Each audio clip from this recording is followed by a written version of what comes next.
So before we start, I'm going to talk real briefly about our evangelistic efforts this week. So I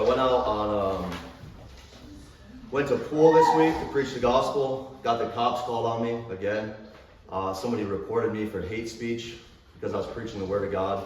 I had somebody come in and tell me, someone came and defended me to the cops, a man walking by, a Christian guy.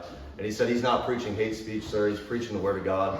So that's the second time that happened in 2 weeks where somebody came up and defended me from false accusations.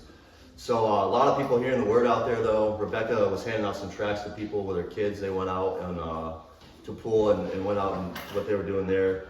And so went to Bournemouth a couple days later. It's probably the busiest I've seen it. I met John and Elma there in Bournemouth, and welcome guys to our church.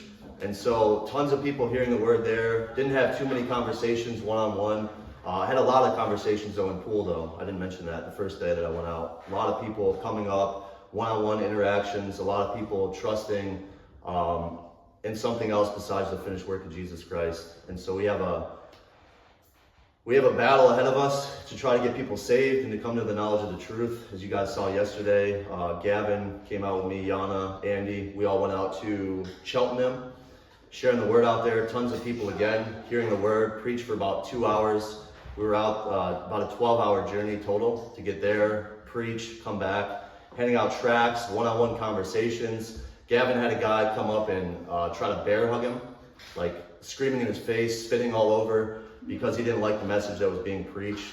And so that's what's going to happen as we go out, preach the gospel. People are offended by it, people don't like it, but we still have to just stand, continue to preach the word. And got a couple people's contact information yesterday. Gavin got a contact information with a guy. I talked to a young man that was troubled in spirit with some false doctrine, so I was able to comfort him a little bit in the scriptures. And so that's what we're called to do, is get out in this world and shed that light. So that's evangelistic updates.